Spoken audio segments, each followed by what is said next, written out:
I want to talk for a little bit about Book 16.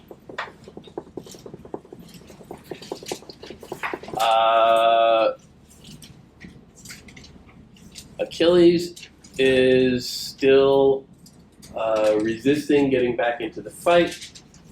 Things are still not going particularly well for the Greeks, and it's starting to look quite dire.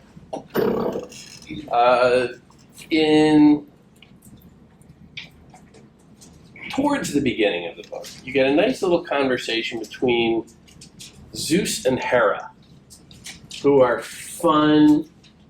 They're a fun couple, is what they are. Zeus and Hera, of course, king of the gods, queen of the gods of sorts, but it's a complicated relationship. Hera is Zeus's wife, also sister. I know it's a Greek thing, but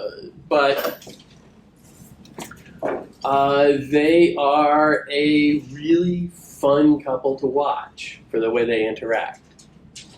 They had prominent roles in Book 1 and have been popping up throughout, and it is another example of, you could say, the female characters. She's not a woman technically; she's a goddess, but she is a female distinctly, and theirs is very much a marriage. And seeing how they interact is, I think, instructive. She is also, she's an interesting character in the way she is portrayed, because she is kind of sneaky. She's always trying to manipulate her husband. She doesn't have that many powers of her own, but she can get Zeus to do an awful lot. Because he's a guy. He just wants to be left alone. He doesn't want to be bothered so much.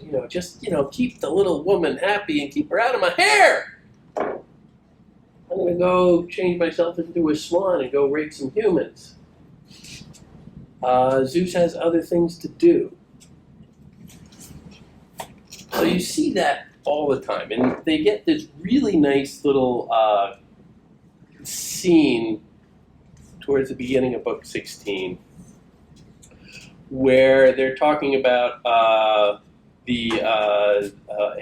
fight brewing down there involving Sarpadan, who is a Trojan warrior.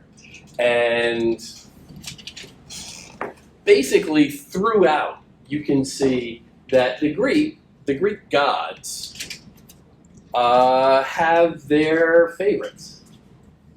And they can, compromise on that a little occasionally, and they'll trade off a little bit. And there's certainly, a lot of backbiting going on. But they're essentially just superfans out there with nothing else to do.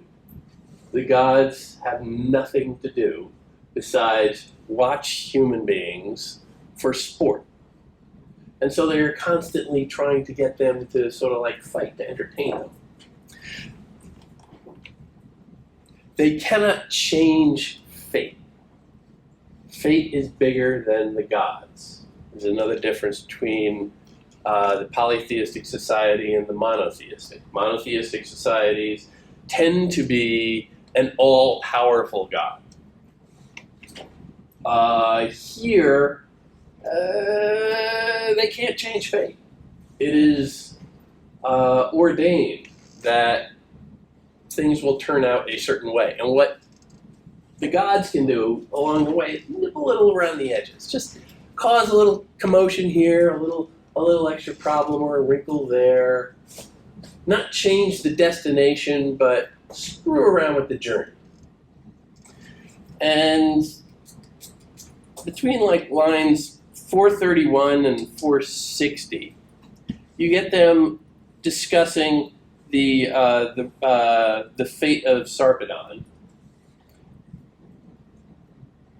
and they're talking about how much they should really change for him.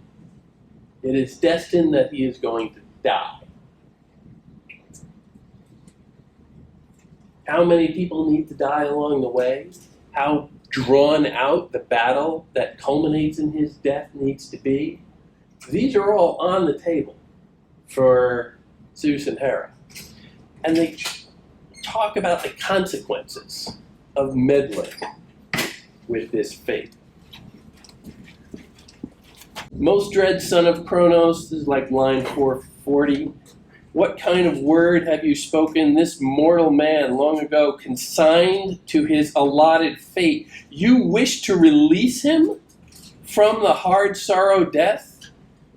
Do so, but not all the other gods will approve.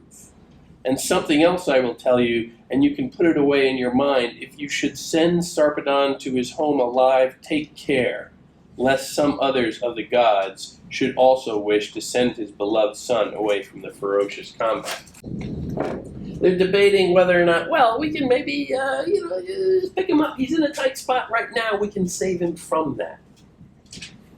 Maybe transport him back to his home, let him get a little vacay in. Then he can come back at a later date, perhaps. And he'll still have to die, but, it'll be different. It'll be a little softer for him then. But you see the warning also there that, well, if you do that, some of the other gods, of whom there are many, they're going to have their favorites. And they're going to do things, and then pretty soon they're all whisking their favorites back home. And then what do you got? No more war. What the hell are we going to watch? This is reality TV for the Olympic set. They have nothing else to do. Think about the consequences of your actions, Zeus. Consequences.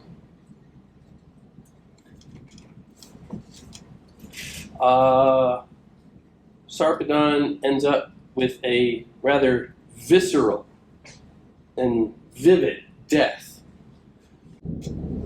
And again, the two men came together in heart-devouring strife, and again, Sarpadan missed with his shining spear, and over Patroclus' left shoulder the spear point passed, nor struck him. But then Patroclus attacked with his bronze-headed spear, and from his hand the shaft did not fly in vain, but struck there where the lungs closed around the beating heart.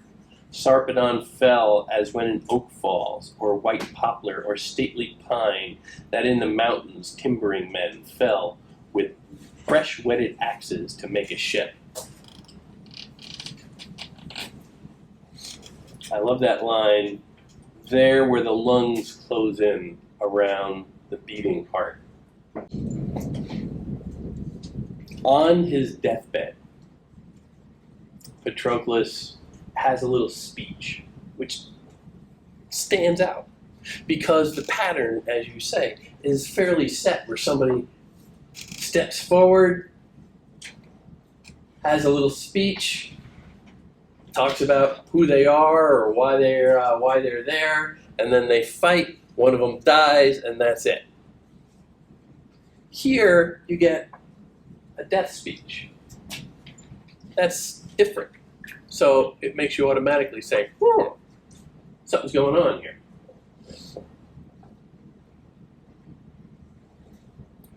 What is the purpose of that speech?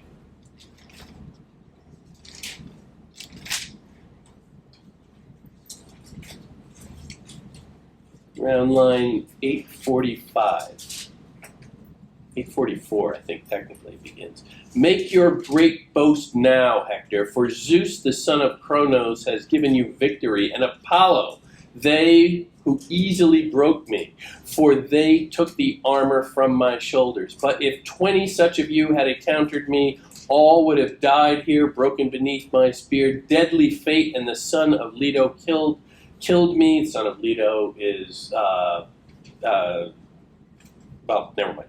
And of men it was Euphorbos. You were the third to kill me, and something else I will tell you. And you put it away in your mind. You yourself will not live long, but already death and powerful fate stand close beside you to be broken at the hands of blameless Achilles.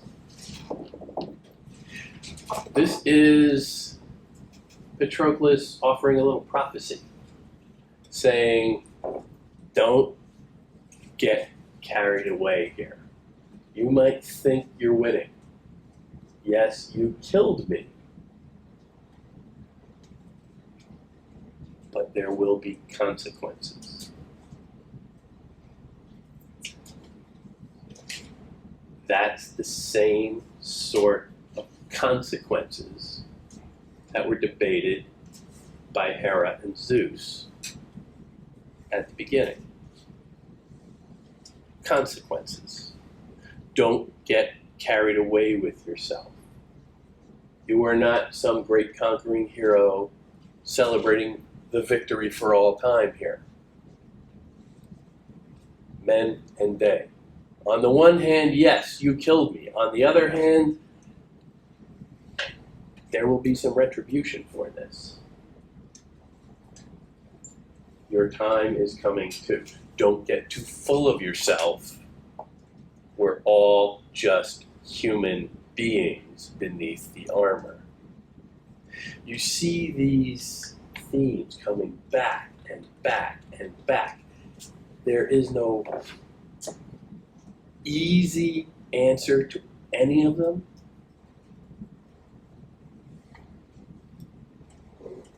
But the persistence of it is constantly having you reevaluate what is going on to make you uncertain about it. It would be very easy to just take that one way and say, yes, Hector won, spike the football, that's it.